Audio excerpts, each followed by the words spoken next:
안녕하세요. 간조박사 레쌤입니다. 자, 이제 2회를 풀어보실 건데요. 문제는 많이 풀어보실수록 좋죠. 예, 비슷한 문제가 나오고, 이거 비슷한 문제 나왔고, 이거 많이 어디서 봤는데, 예, 그러면 공부를 진짜 많이 하신 거죠.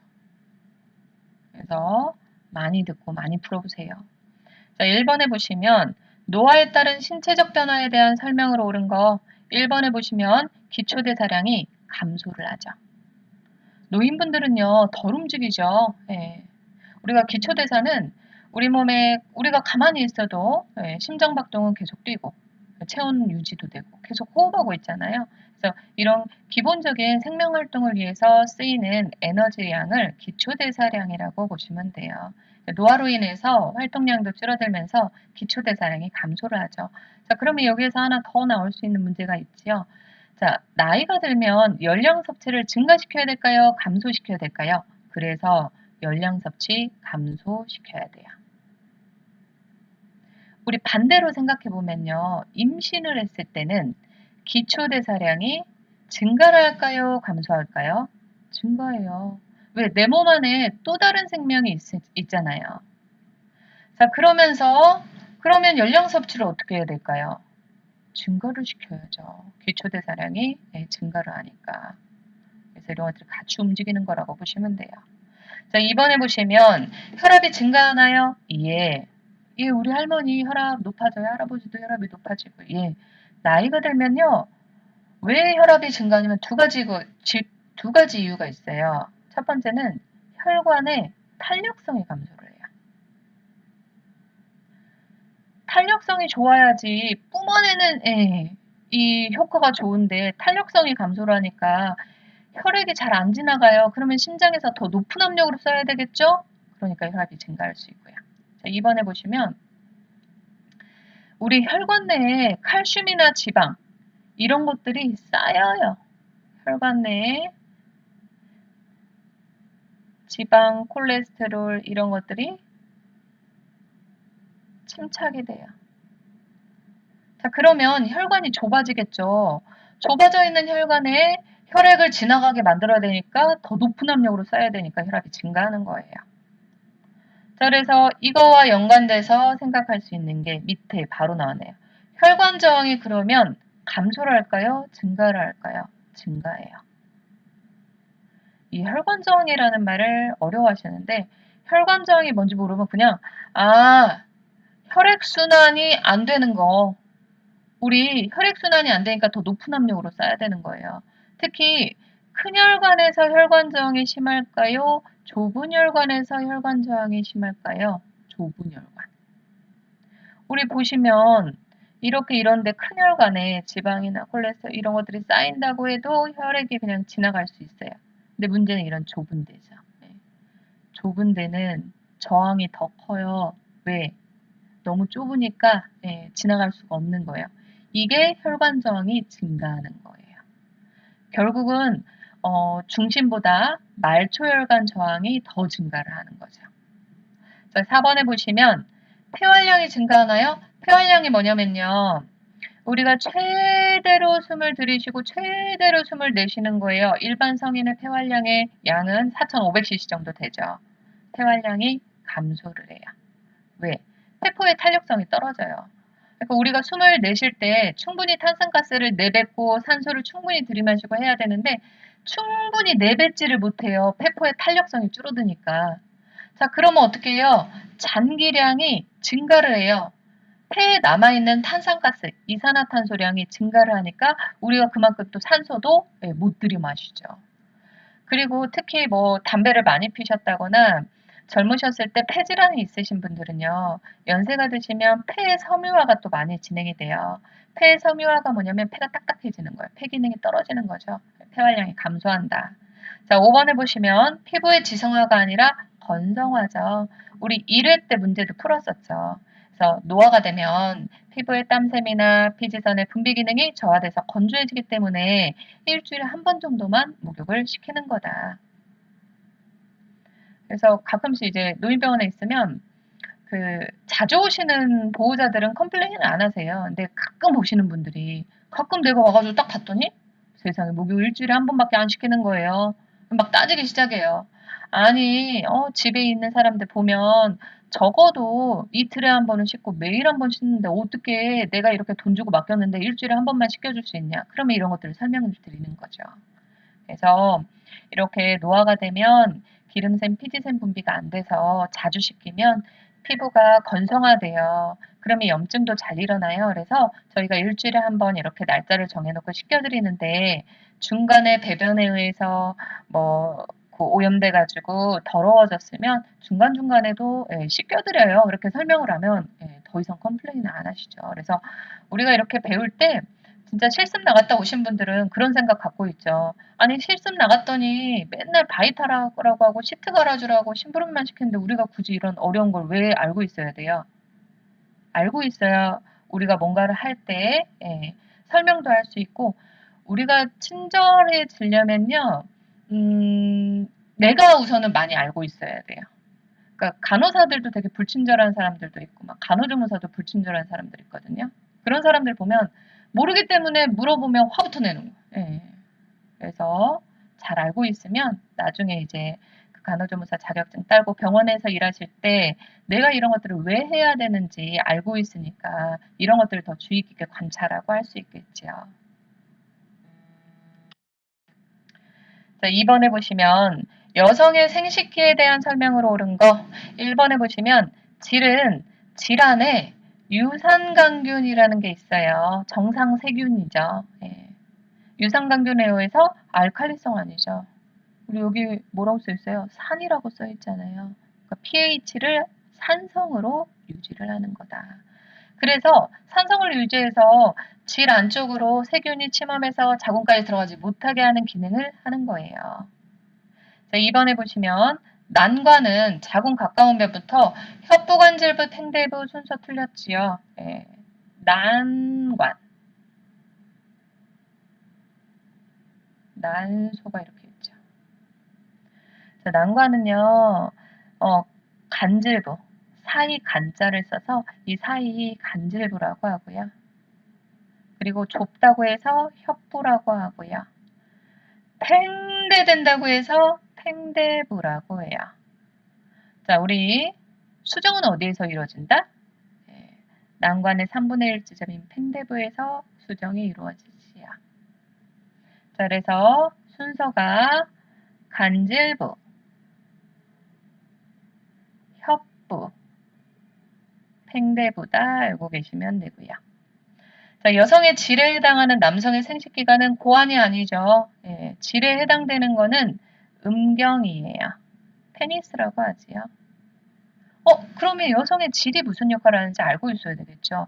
질은요, 월경의 배출 통로이기도 하고 분만 시에는 산도로서의 역할, 그리고 성교기관으로서의 역할도 하죠. 자, 음경에서는 뭐가 분비가 되죠? 정자, 소변 배출의 통로이기도 하고요. 자, 그리고 성교로서의 기관 역할도 하죠.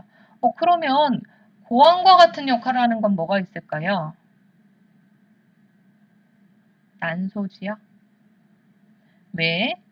고환에서는 뭐가 생성이 되죠? 남성 호르몬인 테스토스테론이 생성이 되고요. 그리고 정자가 생성이 돼요. 난소에서는 내분비 기능, 호르몬 뭐가 생성이 되죠? 에스트로겐과 프로게스테론이 생성이 되고 그리고 난자를 배출하잖아요. 난자를 배출하는 걸 배란이라고 하죠. 자, 4번에 보시면 내 생식기에는 천여방 아니에요. 우리가 외 생식기와 바깥에 있는 생식기와 안쪽에 있는 생식기, 내 생식기로 구분하는데 외 생식기는 많기 때문에 내 생식기 4가지만 외우시면 되죠. 뭐예요? 질, 자궁, 난관, 그리고 난소가 해당이 되네요. 4가지죠. 자, 난소는 좌우 한 개씩 있죠. 그래서 매월 교대로 하나씩 난자가 배출되는 거고요. 내분비 작용을 한대요. 우리가 내분비라고 문제가 나오면 호르몬 문제구나. 예, 호르몬 분비하죠. 뭐 분비한다고요? 에스트로겐과 프로게스테론을 분비한다고요. 5번이 정답이 되겠네요. 3번에 보시면 동성에 대한 동일시 과정을 통해 남성과 여성으로서의 성역할을 인식하는 시기로 옳은 거. 자, 이거는 뭐와 연관돼서 알고 계시면 되냐면요. 프로이트의 심리성적 발달과 연관돼서 공부를 하시면 더 도움이 되겠죠. 답은 3번이에요. 네. 자, 우리가 영아기는 보통 1세까지를 말하지요. 우리 프로이트의 심리성적 발달에서는 영아기를 구강기라고 해요. 이때 성감대는 어디죠? 입이에요. 이 성감대란 만족감을 느끼는 곳, 쾌락을 느끼는 곳. 그래서 1세 미만의 아기들은 어떻게 해요? 영아기 애들은 다 입으로 가져가잖아요. 되게 좋아하죠. 막 쪽쪽쪽쪽 빨고. 예. 그리고 그러면서 만족감을 느끼죠. 자, 유아기는 3세까지죠. 자, 이때는 학문기라고 해요.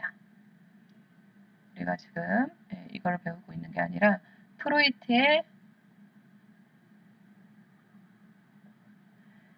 심리성적 발달을 같이 보고 있어요.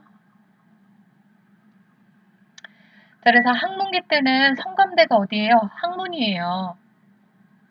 뭔가를 보유하고 배출하면서 만족감도 느끼고 그러면서 갈등도 경험하는 시기가 되는 거지요.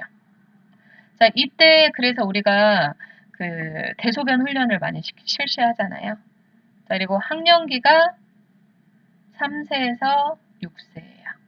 이때를 남근기라고 하죠. 이때 남아가 겪는 것과 여아가 겪는 특징이 있어요. 남아가 겪는 게 오이디푸스 콤플렉스예요. 여아가 겪는 게 엘렉트라 컴플렉스. 나중에 헷갈릴 것 같아요. 근데 뭔가 딱 봐도 엘렉트라가 여아가 겪는 뭔가 이름이 이쁘지 않아요. 이게 그리스 신화에서 온 거예요. 그러면 이때 왜 어떻게 성역할을 인식하는 거예요? 처음에 3세 아동의 남아들은요. 엄마를 너무 좋아해요. 근데 엄마가 지금 누구랑 결혼했어요? 아빠랑 결혼했잖아요. 아빠가 너무 미워 죽겠는 거예요. 아니 내가 이렇게 엄마를 차지해야 되는데 우리 아빠가 먼저 차지를 했어요. 너무 미운 거예요. 자, 근데 아빠를 관찰해 보니까 아빠가 엄마도 많이 도와주고 힘도 세고 뭔가 멋져 보여요.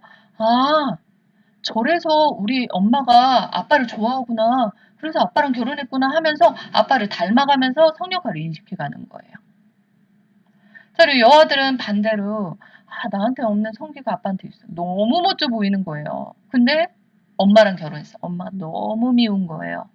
그러다가 엄마의 여성성이나 이런 너무 막 이뻐요. 그래서 우리 아빠가 엄마를 저렇게 좋아하는구나. 나도 엄마를 막 닮아가는 거예요. 그러면서 성역할을 인식해가는 시기가 되는 거죠. 자, 그런데 문제는 이게 그 아빠를 미워했을 때 갑자기 아빠가 교통사고로 사망을 했어요. 그러면 이 애기가 내가 아빠를 미워해서 나 때문에 사망을 했나? 그러면서 죄책감을 느끼기도 한대요. 너무 마음이 아프죠, 그거는. 자, 그리고 잠복기가 있지요. 잠복기는 6세에서 12세예요.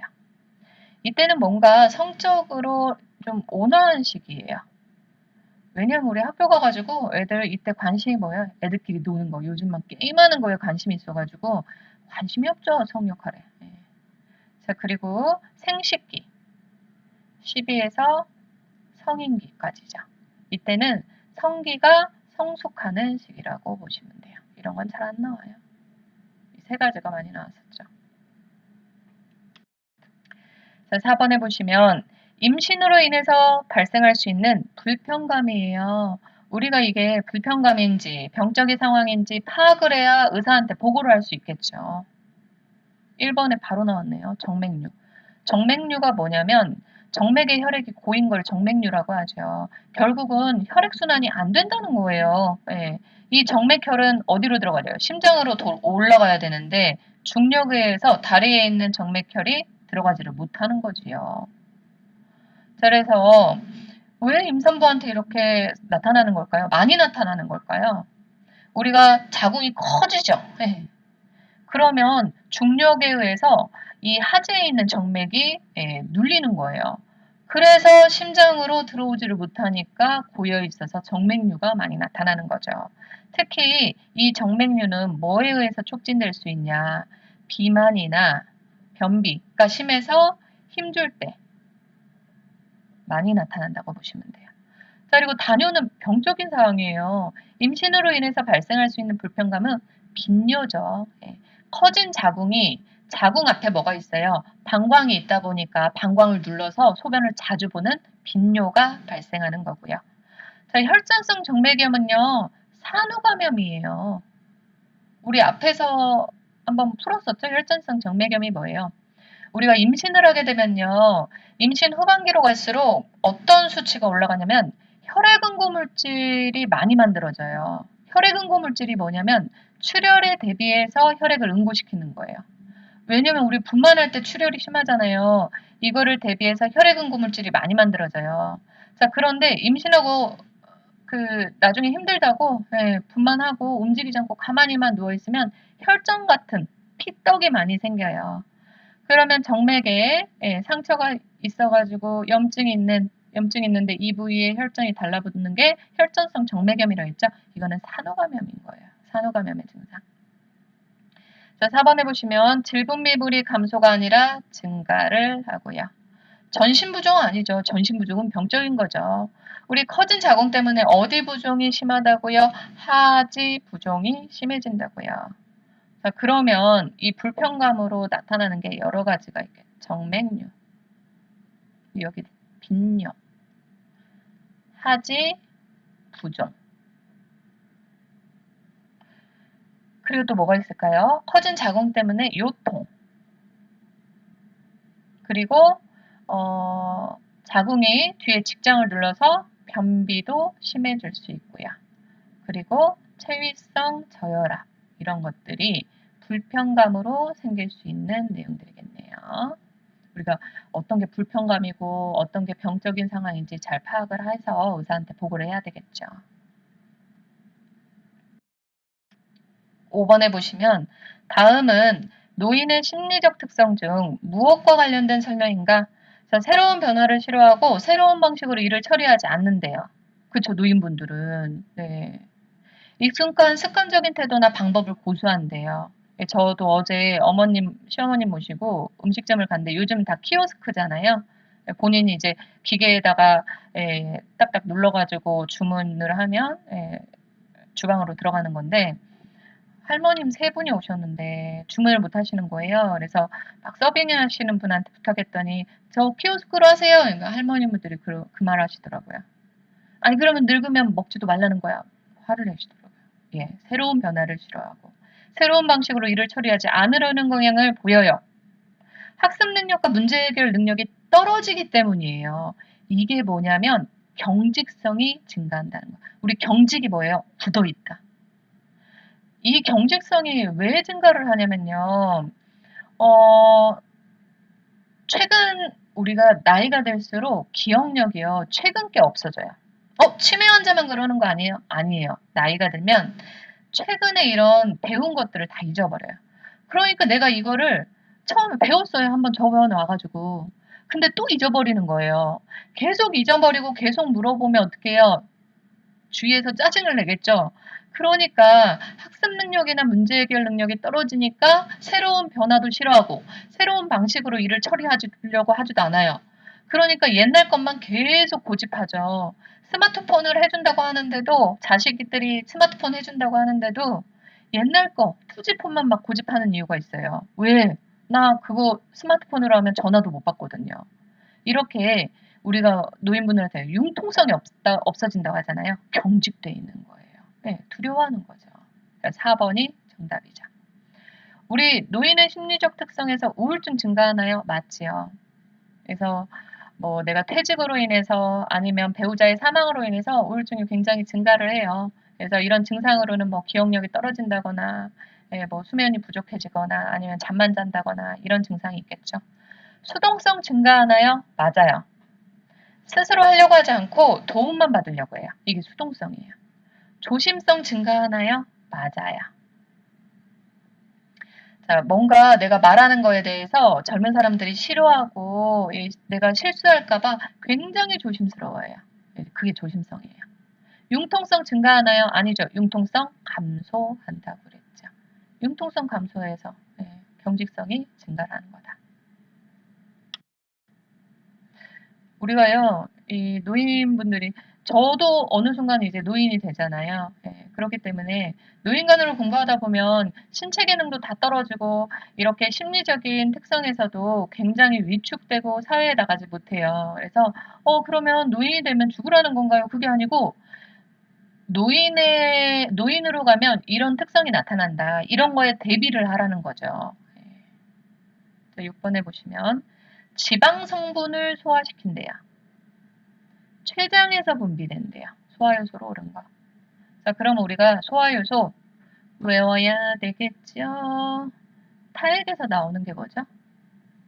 프티알리니지아. 이거는 탄수화물을 소화시켜요. 탄으로만 써요.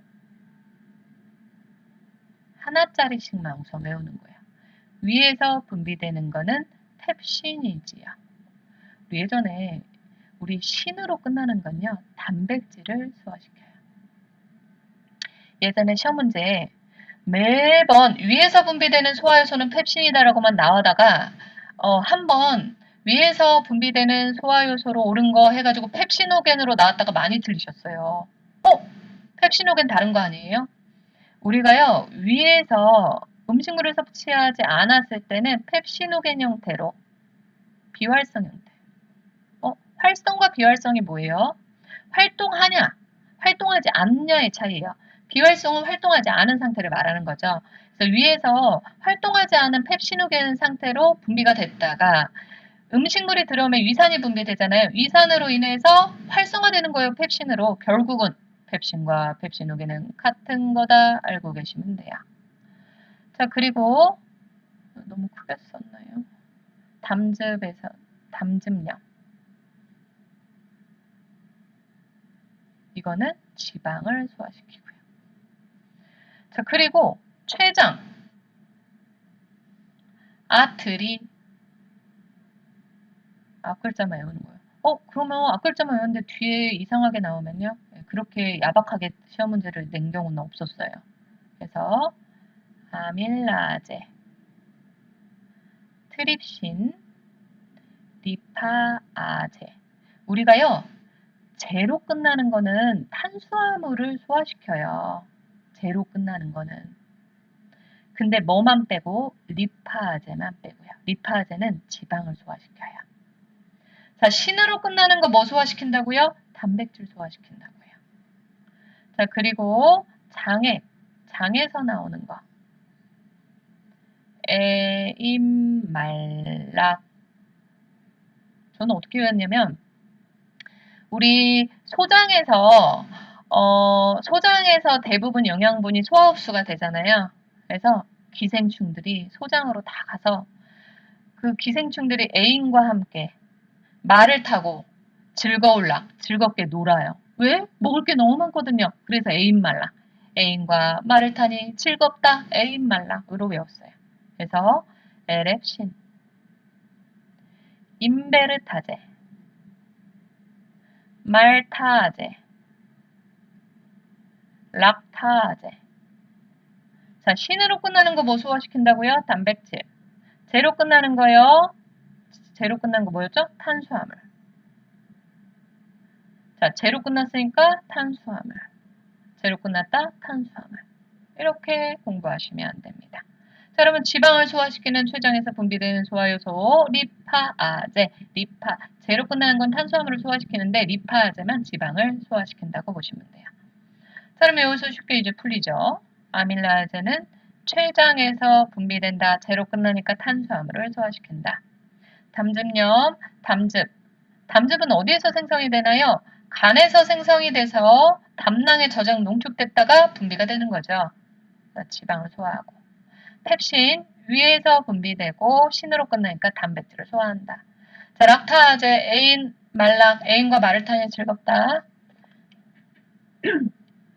그래서 장액에서 분비되고 제로 끝나니까 탄수화물을 소화시킨다. 알고 계시면 되겠네요.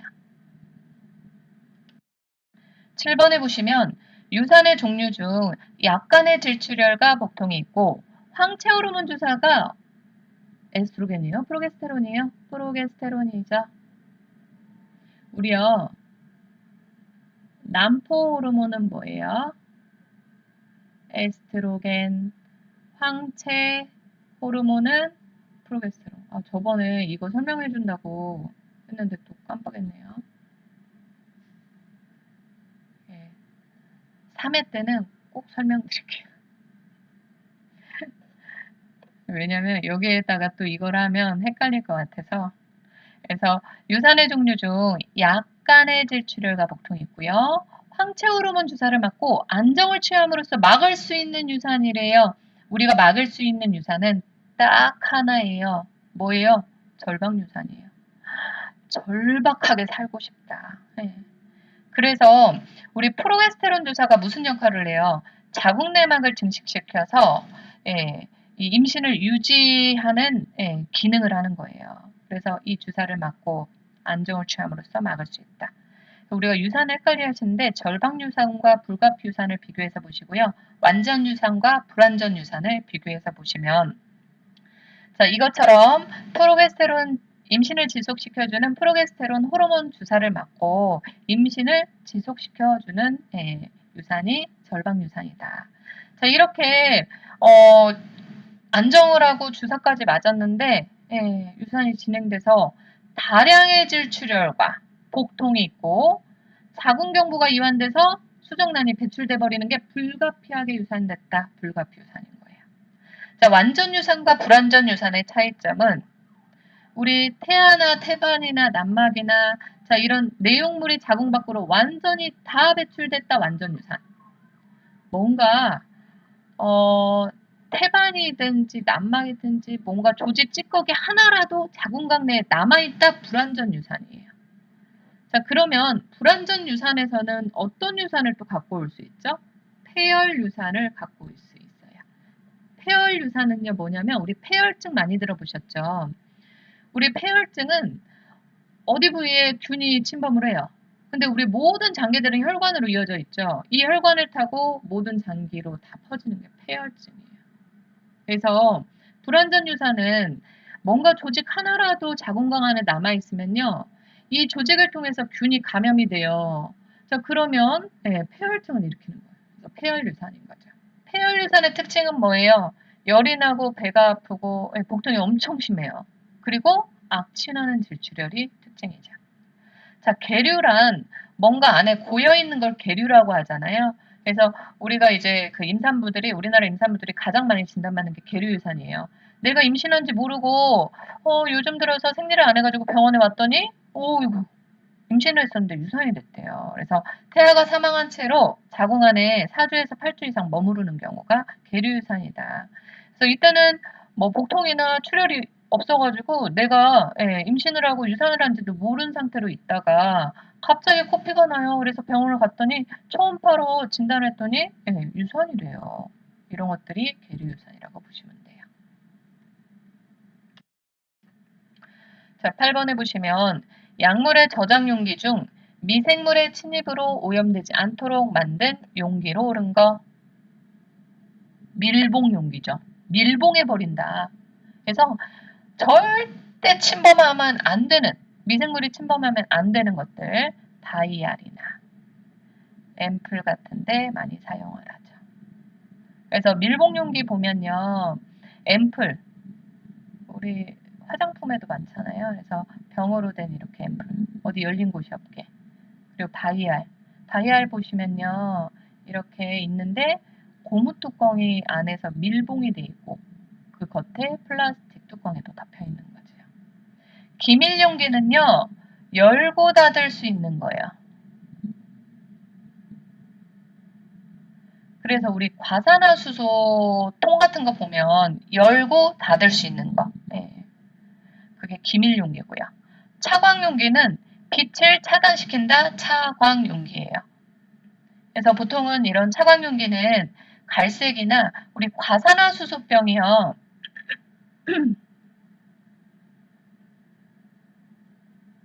열고 닫을 수소병.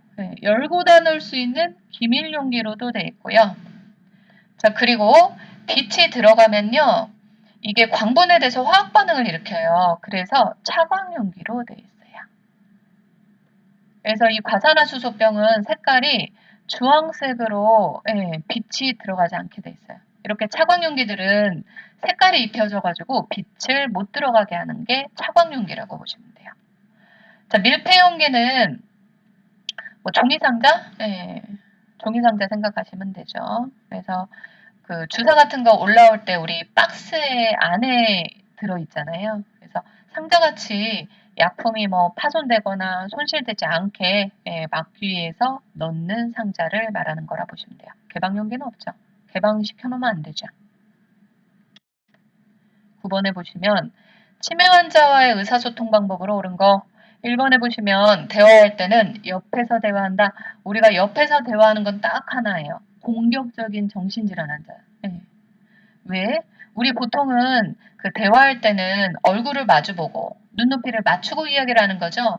근데 이런 그 정신질환이 있는 공격적인 대상자들을 눈을 마주치면 저 사람 날 공격하나 하면서 나를 공격할 수 있기 때문에 옆에서 대화하는 거지 일반적인 환자와의 의사소통에는 얼굴을 마주보고 하는 거다. 마주보고 눈높이에서. 자, 고음으로 대화한다 하면 다 틀려요. 낮은 목소리로 해야 되겠죠.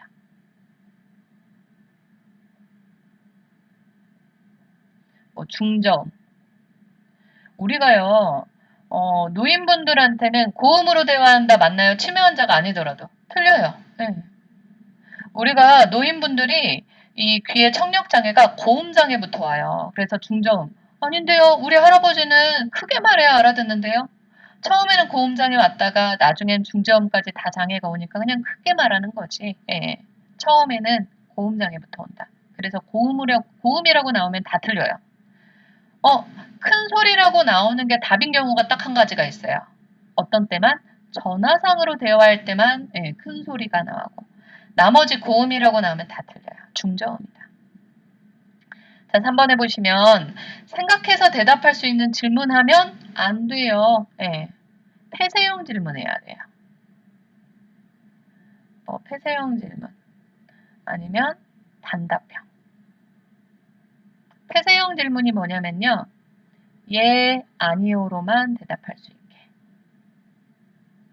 우리 치매 환자분한테 아침에 라운딩을 돌다가 오늘 아침 식사 뭐 드셨어요? 아니, 기억이 안 나요. 그러면 나 밥 안 먹었어. 밥 줘 하면서 막 화를 내게 돼요. 그래서 오늘 식사하셨어요? 안 하셨어요? 이렇게 단답형으로 대답할 수 있게. 왜? 기억이 안 나면 내가 현재 지금 더 혼란스러워지거든요. 그래서 예, 아니요로 대답할 수 있는 질문을 하도록 하고요. 자, 4번에 보시면 알아듣지 못할 때 자세하고 길게 하면 잊어버리겠죠. 그래서 한 번에 한 가지씩만 얘기를 하고요. 간결성 있게 아니면 짧은 언어로 해야 좋겠죠. 어린아이 대하듯 하면 안 돼요. 어머, 답이 하나도 없네요. 죄송해요. 문제를 잘못 냈네요. 그래서 어린아이 대하듯 하면 안 되고 인격적으로 대해줘야 되겠죠. 자, 10번에 보시면 뱀에 의한 교상 환자에 대한 응급처치로 옳은 거 뱀에 물렸대요. 독이 퍼지지 않게 해야 돼요. 특히 어디로 퍼지면 안 돼요? 심장으로 들어가면 심장에서 펌프질해서 전신에 독을 쏴버리기 때문에 가장 위험하지요. 자, 1번에 보시면 수분 섭취 권장하면 안 돼요. 금지예요. 독을 희석시키는 게 아니라 독이 잘 퍼질 수 있기 때문에. 자, 2번에 보시면 얼음주머니를 재준다. 예전에는 얼음주머니가 맞는 답으로 나왔었는데 바뀌었어요. 권장하지 않아요.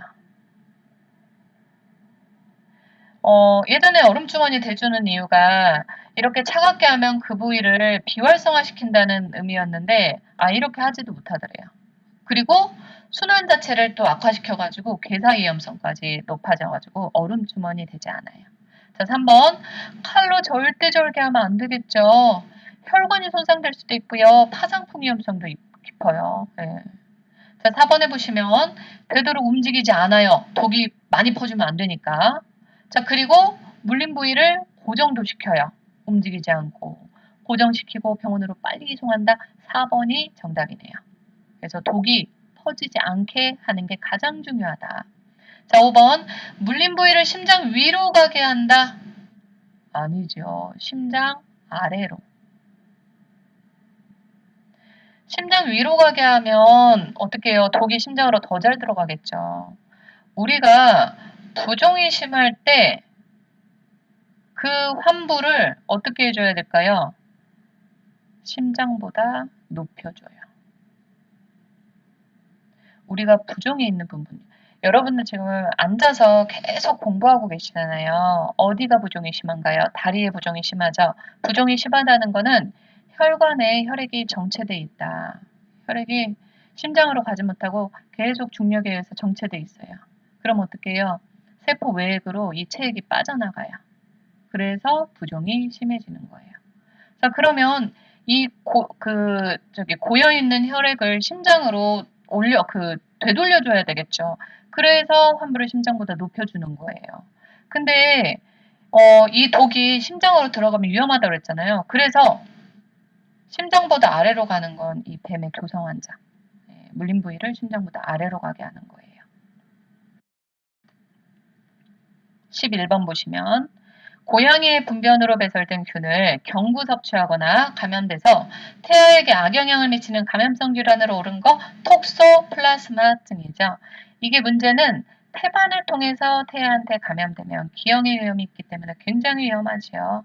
그래서 이 톡소플라스마증은요, 쥐를 통해서 고양이에 감염이 되는데 이 톡소플라스마증이 사람한테 평소에 이제 감염돼도 아무런 증상이나 질병이 발생하지 않아요. 뭐 만약에 발생했다고 해도 가벼운 감기 증상 정도? 근데 문제는 임산부가 태반을 통해서 태아에게 감염되면 태아가 문제가 되는 거예요. 이 톡소플라스마증이 얼마나 웃기냐면요. 이제 원충류의 하나인데 이제 기생충 감염 질환인데 얘네들이 최종 숙주는 고양이에요. 그래서 고양이한테 먹히기 위해서 쥐로 먼저 들어가요. 쥐 몸속에. 보통은 쥐들이 고양이를 보면 도망가야 되잖아요. 근데 이 톡소플라스마증이 쥐를 조정을 하는 거예요. 뇌로 가가지고. 고양이 앞에서 막 알짱거려요. 먹혀야 자기가 고양이로 들어가니까. 그래서 알짱거리다가 먹혀요. 그래서 최종 숙주는 고양이가 되는 거예요. 기생충들이 엄청 똑똑하지요. 12번 보시면 다음 중 쇼크의 일반적인 증상으로 오른 거 우리가 여기 쇼크라고 나오면 보통 저혈량성 쇼크 생각하시면 돼요. 저혈량성 쇼크 생각하시고 문제를 푸시면 돼요. 앞에 인슐린 쇼크 나오면요. 네, 저혈당 쇼크 나오면요. 그렇게 생각하시면 되고요. 혈당을 높여줘야 되는 거다. 근데 일반적인 그냥 쇼크 나오면 저혈량 쇼크다. 우리가 쇼크의 증상을 꼭 알고 있어야 되고요. 특히 바이탈의 증상은 꼭 알고 있어야 되겠죠. 병원에서. 우리가 겉으로 보이는 출혈이 있을 때는 눈에 보이니까 그 출혈을 빨리 지혈시킬 수 있는데 문제는 안에 수술하고 뇌출혈이 막 생기게 되면 쇼크 증상으로 바이탈에서 알 수 있어요. 그래서 진짜 심각한 수술하고 온 환자분들은 바이탈을 더 자주 재는 거예요. 맥박하고 혈압이 어떻게 될까요? 호흡. 빨라져요. 네. 우리가 혈액량이 부족하잖아요. 그러면 심장에서 이거를 보충해주기 위해서 막 펌프질을 빨리 하면서 맥박과 호흡이 빨라지는 거고요. 산소가 또 부족해지니까. 자, 그리고 체온과 혈압은 떨어져요. 계속해서 출혈, 쇼크 상태가 되면. 우리 혈액이 체온을 유지하는 역할을 하는데 계속해서 혈액량이 부족해지기 때문에 체온도 떨어지고 그리고 혈압은 계속 혈액량이 부족하기 때문에 혈압도 떨어지겠죠. 그래서 맥박은 증가하는 거고요. 혈압은 떨어지는 거고요. 소변 배설량은 어떻게 될까요? 감소를 하죠. 우리 몸의 혈액량이 지금 부족한데 그러면 바깥으로 내보내는 소변량을 적게 해야 되겠죠? 그래서 핍뇨 증상이 나타나는 거예요. 그래서 핍뇨 증상이 굉장히 위험한 증상인 거죠. 저혈량성 쇼크를 의미할 수 있기 때문에. 핍뇨는 시간당 몇 cc 이하였죠? 30cc 이하. 그리고 하루를 봤을 때는 4,500cc 이하를 핍뇨라고 했지요. 자, 호흡수 증가 맞고요. 여기는 또 답을 두 개 했어요. 왜 그럴까요, 저? 건조한 점막도 맞아요. 왜 점막이 건조해지냐면 우리 몸의 혈액량이 부족해지게 되면 체액량이 부족해지면 가장 중요한 부위부터 혈액을 보내요. 체액을 보내요. 뇌나 심장이나 폐가 멈추면 안 되잖아요. 내가 죽을 수도 있으니까. 우리가 뭐 점막이 건조하다고 죽지는 않잖아요. 그래서 우리가 입이 바짝바짝 타고 건조해지고 이런 거는요. 탈수 증상의 하나인 거예요. 몸이 보내는 신호인 거죠. 그래서 답이 또 여기서는 2개가 됐네요. 13번 보시면 신생아의 활력증으로 오른 거 1번 체온 유지가 안 돼요. 35에서 36도 아니지요. 성인보다 높은 36도 5에서 37도예요. 우리가 바이탈이요. 신생아, 영아, 유아, 청소년부 다 다르죠. 근데 꼭 외워야 될 바이탈이 있어요. 신생아와 성인 거는 외우시고 만약에 영아과나 유아께 나오면 이게 최근에 영아권과 유아께 나온 적이 있는데 그거는 유치해서 맞출 수 있어요. 이 2가지만 아시면. 자, 2번 보시면 맥박은 규칙적으로 빠르면 100회에서 120회다. 분당 100에서 120회는 맞아요. 뭐가 틀렸냐면 규칙적이라서 틀렸어요. 우리가 신생아는 28회 미만의 아기를 신생아라고 하죠. 근데 이 시기에는 장기가 형성돼서 나왔어도 굉장히 불안정한 상태예요. 그래서 장기의 기능이 미숙하기 때문에 심박 조절도 미숙해요. 그래서 불규칙적으로 빠르다고 나와야 돼요. 그래요. 100회에서 120회도 아니네요. 네. 분당 120에서 140회죠. 너무 짧네요. 네. 자, 그리고 호흡을 보시면 규칙적으로 30에서 60회 맞나요? 네, 이건 맞네요. 분당 30에서 60회. 근데 규칙적이 틀렸죠? 불규칙적이에요. 그래서 불규칙적으로 얕은 호흡을 해요. 특히 호흡을 할 때 우리 성인은 흉식 호흡이잖아요. 신생아는 어디로 호흡하죠? 복식 호흡이라고 보시면 돼요.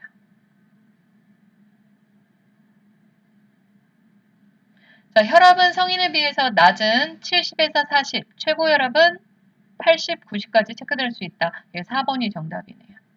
자, 5번에 보시면 신생아 활력 측정은 안정 여부의 영향을 많이 받는 징후를 먼저 측정해야 돼요. 이 안정 여부의 영향을 받는 징후가 뭐라고 뭘 생각하시냐면 내가 체온계를 이렇게 애기한테 꽂았어요. 그랬더니 애기가 자극이 되니까 귀잖아 울어버려요. 그러면 호흡이 빨라지고 맥박 빨라지잖아요.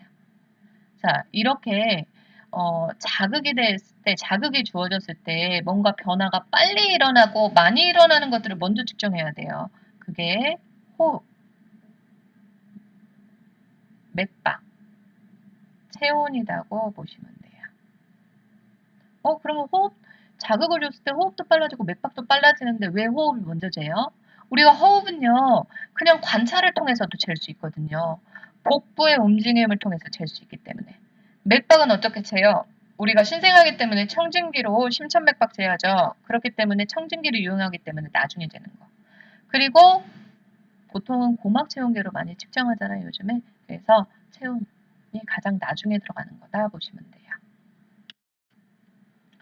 14번 보시면 수근관 증후군에 대한 설명으로 옳은 거. 수근관 증후군이 또 다른 말로 뭐죠? 손목, 터널 증후군. 손목 터널 증후군이죠. 자, 손목 터널 증후군이 주부들한테 굉장히 많이 생겨요. 네. 손목 진짜 많이 아프잖아요. 네. 그리고 손바닥이나 손가락까지 통증 있고 저림 증상 나타나고요. 우리가요, 여기 이제 손목의 중앙에 보시면 정중신경이 지나가요. 정중신경이. 이렇게.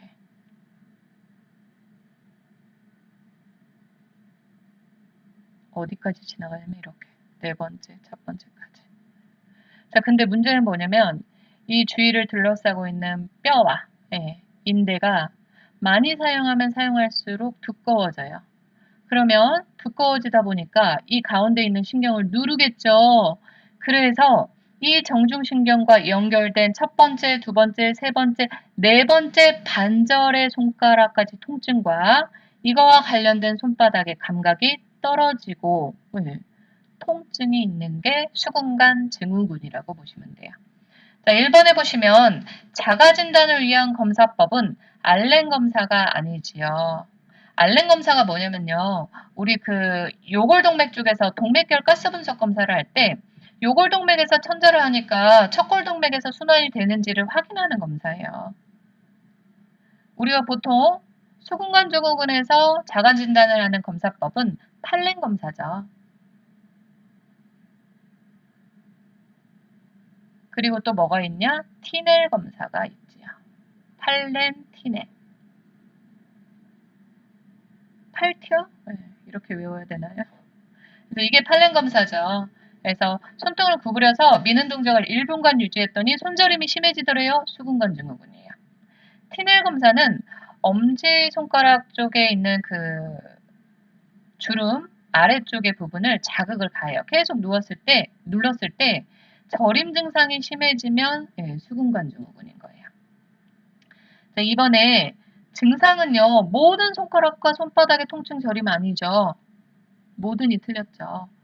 몇 번째 손가락이요? 첫 번째, 두 번째, 세 번째, 네 번째 반쪽 부위의 손가락이나 이와 연결된 손바닥의 감각에 저하, 통증, 저림감이 생기는 거다.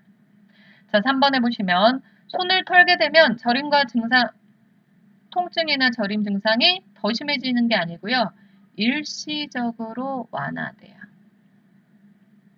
왜냐면 이 누르고 있던 신경이 일시적으로 털게 되면 풀리기 때문에. 자, 밤에는 통증이 더 심해져요. 우리가 보통 그 통증은 밤에 심해진다고 보시면 돼요. 자, 5번. 엄지손가락의 운동기능장애로 물건을 자주 떨어뜨리죠. 왜? 신경장애가 생기면요. 감각도 떨어지고 잡는 힘, 운동기능장애도 떨어지기 때문에 자주 떨어뜨려요. 5번이 정답이네요. 자, 15번 보시면 노인의 낙상 예방 방법으로 옳은 거 야간에 조명을 켜둬야 될까요? 맞아요. 1번이 바로 정답이네요. 그래서 야간등이라고 나올 수도 있고요. 취침등을 켜둔다고 나올 수도 있지요. 자, 2번에 보시면 샤워실 바닥에 타일이나 깔판을 깔도록 한다. 그냥 타일 깔판이라고 나오면 틀려요. 앞에 뭐가 붙어야 되냐면 미끄럼 방지가 붙어야 돼요. 우리 그래서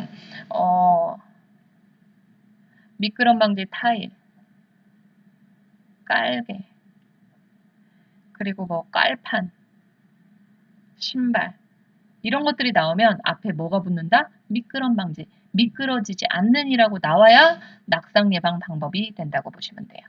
자, 3번에 보시면 침대 높이는 높여주면 안 돼요. 최대한 낮게 유지를 한다.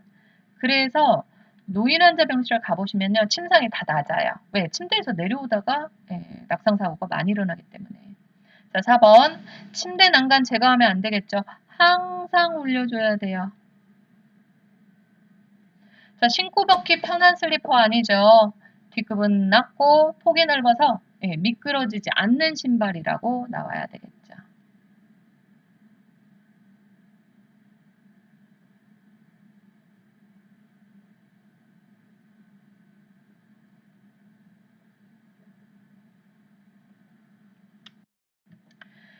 16번 보시면 비출혈 시 간호로 옳지 않은 거네요. 자, 코피죠. 비출혈은. 자, 1번 보시면 머리를 앞으로 숙이고 의자에 앉히도록 한다. 맞지요. 우리가 예전에 그 어른들 보면 코피 흘릴 때 혈액 조금이라도 내 몸 안으로 들어가게 해야 된다고 뒤로 젖혔죠. 그러면 문제가 뭐냐면 비인두를 통해서 기도로흡인 될 수 있기 때문에 머리를 앞으로 숙이는 거 맞아요. 기도흡인을 예방하기 위한 거죠. 맞고요. 자, 콧등에 얼음찜질 해줘요. 우리가 냉찜질은요. 혈관을 수축시키죠. 지혈 효과가 있어요. 자, 3번. 입안으로 넘어온 피는 삼키지 말고 뱉어내도록 한다. 맞아요. 우리가 피냄새 때문에 오신구토를 유발할 수 있기 때문에. 자, 코로 숨을 쉬게 한다. 코에서 혈액이 흐르는데 코로 숨을 쉬게 하면 안 되겠죠. 예. 입으로 숨을 쉬게 해야 되겠죠. 4번이 정답이고요. 5번. 한동안 코를 풀지 않도록 한다. 자극을 주면 안 돼요. 맞지요. 코를 파서도 안 되고요. 자, 17번 보시면 분만 후 실시하는 좌욕에 대한 설명으로 옳지 않은 거네요. 자, 1번. 회음절개 부위에 염증을 감소시킨다. 맞아요. 좌욕을 하는데 염증을 감소시키는 효과가 있나요? 우리가 좌욕은 따뜻한 물로 하잖아요. 자, 그러면 혈액순환이 촉진되겠죠? 혈액순환이 촉진되면 그 부분에 산소도 공급해주고, 예, 상처가 난 부위에 산소도 공급하고 영양분도 공급하고 거기에 있는 노폐물을 걷어들여요. 그러면서 염증을 감소시키는 효과가 있어요. 자, 이거 외에도 오로도 제거해주고요. 예, 그래서 상처 치유도 도와주는 효과가 있죠. 자, 이번에 보시면 하루에 3, 4회 정도 시행하고요. 5분에서 10분 정도 실시를 한다. 물의 온도까지 알면 좋겠네요. 40에서 43도CM으로 하는 거지요. 그래서 우리가 3번 분들한테 좌욕 설명을 할 때 하루에 3, 4회 하시고요. 그러면 다 잊어버리세요. 그래서 아침, 점심, 저녁에 한번, 주무시기 전에 한번 하시고요. 이렇게 하면 잊어버리질 않아요. 네. 자, 3번에 보시면 수유 후에 좌욕을 한다. 수유 후에 좌욕을 하는 게 더 위생적이고 효과적이겠죠. 왜? 수유 후에는 오로가 배출되잖아요. 그럼 그 부분을 깨끗이 씻어내주는 역할을 하니까. 맞고요. 자, 4번. 용변 후에 반드시라고 나와서 틀려요. 만약에 여기에 수유 후에 반드시 좌욕을 한다 하면 또 틀린 거예요. 수유 후나 용변 후에 좌욕을 하면 좋은 거지. 뭐 더욱 효과적이다, 위생적인 거지 반드시가 나오면 틀려요. 자, 5번. 좌욕 후에는 소독된 수건으로 닦아준다. 맞죠? 패드도 소독된 패드를 대주는 게 좋아요. 왜? 좌욕이 물을 끓여서 사용하는 거기 때문에 소독의 효과잖아요. 그렇기 때문에 소독된 수건, 소독된 패드를 사용하는 거지요. 18번 보시면 모유에 대한 설명으로 옳은 거 1번 보시면 초유는 태변 배설을 증진시켜주죠. 배설을 도와주죠. 그래서 초유는 소화도 잘 되고요. 변비나 알레르기 가능성도 적죠. 그래서 권장시켜야 돼요. 자, 2번에 보시면 모유에는 면역체가 풍부하죠. 네, 면역체가 풍부해요. 이걸 우리 앞에서 설명드렸을 때 이걸 뭐라고 했죠? 모체로부터 받는다. 자연 수동 면역이죠. 그래서 모체로부터 받은 면역체가 없어질 때쯤 해가지고 예방접종이 또 들어가는 거지요. 네. 자, 3번 보시면 초유에는 단백질, 무기질, 비타민 A가 많이 함유되어 있다. 3번이 정답이에요. 우리 일반적인 모유와 우유에서 단백질은 뭐가 더 많을까요? 분유에 더 많아요. 자, 그런데 단 초유에는 또 단백질이 많아요. 헷갈리시면 안 돼요. 자, 4번에 보시면 우유보다 모유의 칼로리가 더 낮아요. 그래서 모유 먹이는 애기들이 자주 먹잖아요. 자, 5번 보시면 모체 배란을 억제하죠. 그래서 자연 PM의 효과가 있죠. 19번 보시면 객혈 시간으로 오른 거. 객혈은 뭐예요? 피를 토하는 거죠. 자, 피를 토할 때 간으로 오른 거. 자, 1번에 보시면 우리 출혈이 있을 때는 온찜질 나오면 안 돼요. 얼음 주머니를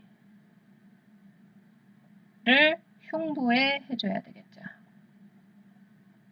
왜? 앞에서 설명드렸죠. 냉요법은 혈관을 수축해서 지혈 효과가 있기 때문에. 자, 상반신을 높여줘야 돼요. 왜? 피가 기도로 잘못 흡인되면 안 되잖아요. 기도 흡인을 예방하기 위한 거죠. 이거는 지혈을 예방하기 위한 거고. 기침 시 장기침을 하도록 해야 돼요. 왜? 더 자극되지 않도록 하기 위해서. 예. 우리가 기침을 큰 기침을 한번 확 해버리면 그 부분이 더 자극돼서 출혈이 더 심해지잖아요. 자, 활동을 적극 권장한다 안 돼요. 네, 절대 안정이에요. 모든 출혈 환자는 절대 안정이에요. 자, 그리고 금식하도록 한다. 5번이 맞겠죠. 피를 토하고 있는데 거기다 음식물을 주거나 물을 주면 기도로 흡인될 수도 있고요. 그리고 객혈의 원인도 봐야 되면 우리가 검사를 많이 진행을 해요. 금식하는 검사가 많기 때문에 금식하도록 한다. 20번 보시면 제왕절개 수술 후 간호로 오른 거 1번에 보시면 마취가 깬 후 조기 이상을 시켜 산후 합병증을 예방한다. 아니죠. 마취가 깬 후 하면 안 돼요. 몇 시간 이후에 운동을 시켜야 될까요? 자연분만은 몇 시간 안정이에요? 8시간 안정. C색을 제왕절개라고 하거든요. 제왕절개는 24시간 안정이에요. 왜 24시간 안정하냐면요. 우리가 제왕절개를 할 때요. 배만 열면 아기가 나오는 게 아니죠. 배 열고 복막 열고 자궁 열고 다시 또 닫아요. 그러면 24시간 이내에 운동을 시키면 그 부위가 파열돼 버릴 수 있어요. 터져 버릴 수 있어요. 수술 부위가. 그래서 24시간 동안 안정을 시키고 조기 이상을 시켜야 돼요. 그러면 자연분만하고 몇 시간 뒤에 소변 보는지 자연 배뇨를 확인해야 되나요? 6시간 이내 자연 배뇨 확인해요. 그러면 제왕절개는요. 24시간 안정하기 때문에 유치도뇨관을 깨워놓고 24시간 이후에 유치도뇨관 제거해요. 24시간 이후에. 그리고 제거한 다음에 4시간에서 6시간 이내에 자연 배뇨하는지 확인하는 거죠. 우리가 자연 배뇨 확인 굉장히 중요하죠. 왜? 방광이 자궁이 수축하는 걸 막을 수 있기 때문에. 자, 2번에 보시면 시간당, 그래서 마취가 깬 후가 아니고 24시간 이후에 조기 이상을 시켜서 운동시키고요. 자, 2번에 보시면 시간당 소변량 30cc 이하는 정상 아니죠. 보고해야 될 상황이에요. 핍뇨를 말하는 거니까. 3번 회복실에서 병실로 나온 비뇨기계 합병증을 예방하기 위해서 유치도뇨관을 제거하도록 한다. 아니지요. 언제 제거한다고 했어요? 24시간 이후에. 안정이 해제되고 나서. 그 다음에 유치도뇨관 제거 후 자연 배뇨하는지 확인하는 건 4시간에서 6시간 이내 확인. 도뇨관은 금식이 해제되면 제거하도록 한다. 아니죠. 24시간 이후에 제거하는 거죠. 출혈과 자궁 수축 여부를 잘 관찰한다. 5번이 정답이네요. 제왕절개한 산모들도요. 출혈 부위 2군데 관찰해야 돼요. 수술 부위도 관찰을 하고 질출혈도 관찰을 하고요. 그리고 자궁 수축이 잘 되는지 관찰해야 되겠죠. 21번 보시면 다음 중 국소마취제이자 심실성 부정맥 치료제로 사용되는 약물로 오른 거 국소마취제이면서 심실성 부정맥 치료제 리도카인이죠. 우리 코카인은 뭐예요? 이것도 국소마취제죠.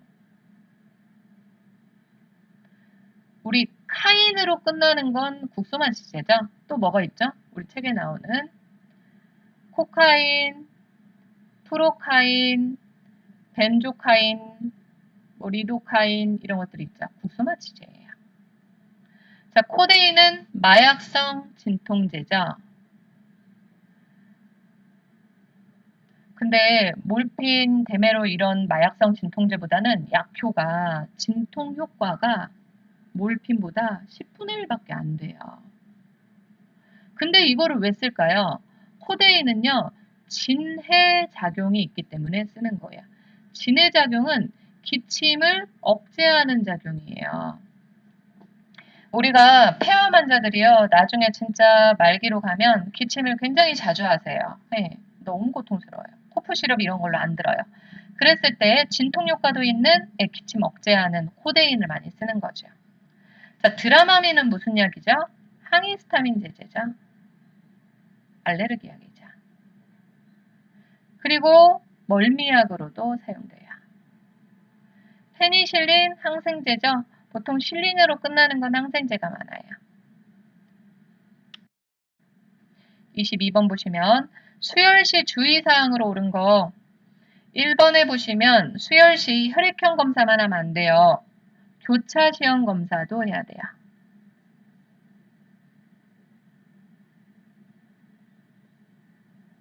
혈액형 검사는 혈액형을 알아보는 거고요. 교차 시험 검사는 수혈할 혈액과 수혈받을 사람의 혈액을 응집 반응을 보는 거예요. 그래서 이게 교차 시험 검사죠. 교차 시험 검사 꼭 해야 되는 거예요. 자, 2번. 투여하기 전 혈액을 채운 만큼 덮인 후 투여하는 게 아니죠. 수혈하면서 덮인다.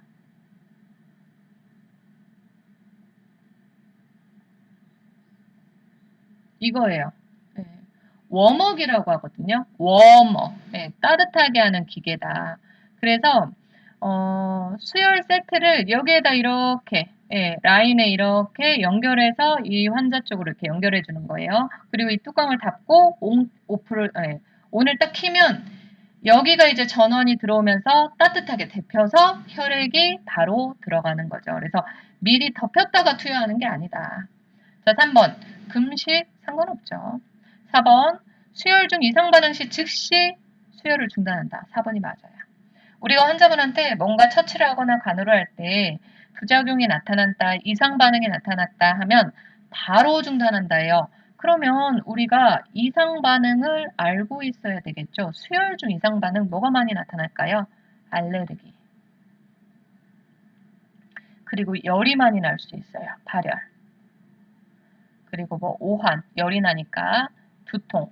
그리고 심각한 증상은 뭐 혈류. 그리고 또 뭐가 있을까요? 혈압 저하.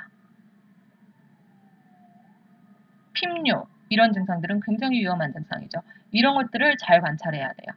자, 5번. 수혈과 함께 사용할 수 있는 수액은 포도당이 아니에요. 생리식염수예요.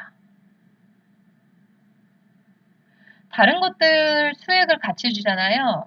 그러면 적혈구가 파괴될 수도 있어요. 그렇기 때문에 생리식염수랑 같이 줘야 되는 거예요. 23번 보시면 미수거 관찰 시 무호흡이 발견됐다. 가장 우선적인 간호로 옳은 거. 우리가 그 호흡곤란 시 간호로 반자위를 취해주는 게 맞지만 미수가를 반자위를 취하기가 힘들겠죠. 산소 공급할 수 있고요. 흡인 시행하는 거 맞고요. 부드러운 촉각 자극 주는 것도 맞아요. 보험과는 관련이 없겠죠. 지금 숨을 못 쉬는 거니까. 자, 이 셋 중에 가장 우선적인 간호는 4번이에요. 왜 4번이냐면 미수가는요.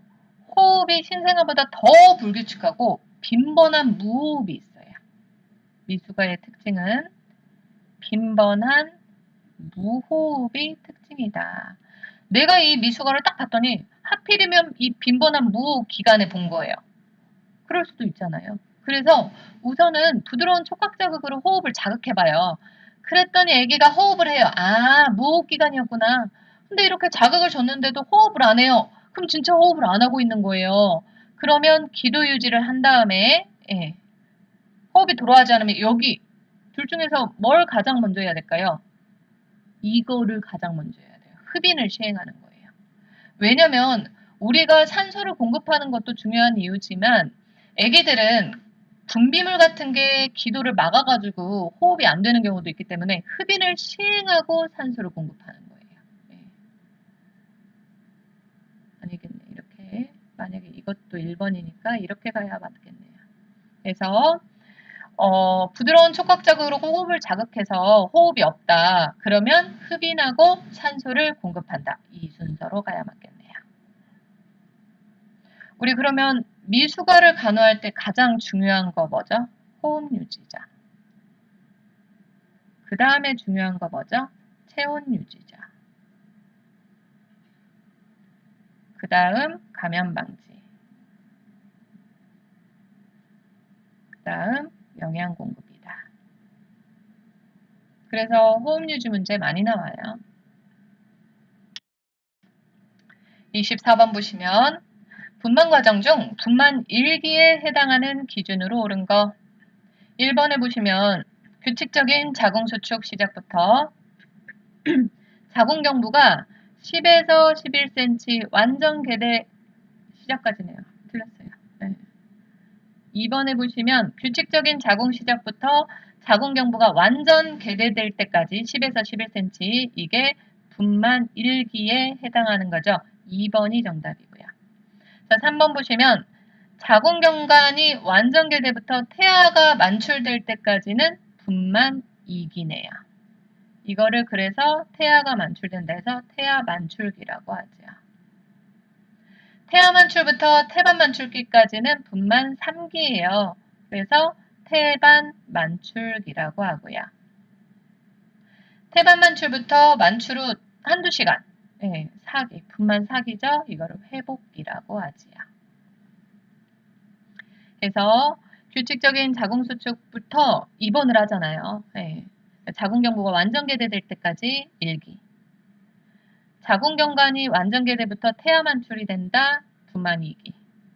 태아 만출부터 태반 만출까지다. 분만 3기. 그리고 분만 후 한두 시간까지를 회복기라고 하는 거지요. 25번 보시면 심장에서 압력이 가장 높고 근육벽이 가장 두꺼운 곳으로 오른 거 좌심실이죠. 우리 여기 보시면 우심방, 우심실, 좌심방, 좌심실이 있지요. 그리고 여기는 뭐예요? 하대정맥, 여기는 상대정맥. 자, 우심방과 우심실 사이에 있는 판막 이름이 뭐죠? 삼천판. 좌심방, 좌심실에 있는 게 이천판, 승모판이라고 하죠. 제가 그랬죠. 좌심방, 좌심실에 산소가 많은 혈액이 있다. 이승에 살고 싶으면 여기에 산소가 많아야 돼요. 그래서 이승, 이천판, 승모판. 자, 그리고 이게 대동맥이죠. 이게 폐동맥이에요. 여기 입구에 판막이 또 하나 있죠. 폐동맥 입구에 있는 게 폐동맥 판막, 대동맥 입구에 있는 게 대동맥 판막이지요. 예. 자, 그리고 이게 폐정맥이지요. 자, 그래서 여기가 빨간색으로 표시된 건요. 산소가 많은 혈관이고 산소가 적은 혈관을 말하는 거예요. 예. 그래서 우리가 좌심실 근육을 보세요. 우심실 근육보다 엄청 두껍죠. 두꺼운 이유는 여기에 산소가 많은 혈액을 대동맥을 통해서 전신으로 뿜어줘야 되기 때문에 더 큰 높은 압력으로 가야 돼요. 그래서 근육벽이 가장 두꺼운 거예요. 아, 좌심실에는 산소가 많은 혈액이 있구나. 여기에서 대동맥을 통해서 전신에 산소를 뿜어줘요. 그리고 정맥, 대정맥을 통해서 우심방, 우심실로 들어와요. 그럼 산소가 적잖아요. 이거를 어디에서 얻어와요? 우리가 어디를 통해서 호흡을 해요? 폐를 통해서 호흡을 하잖아요. 그래서 폐로 나가는 거예요.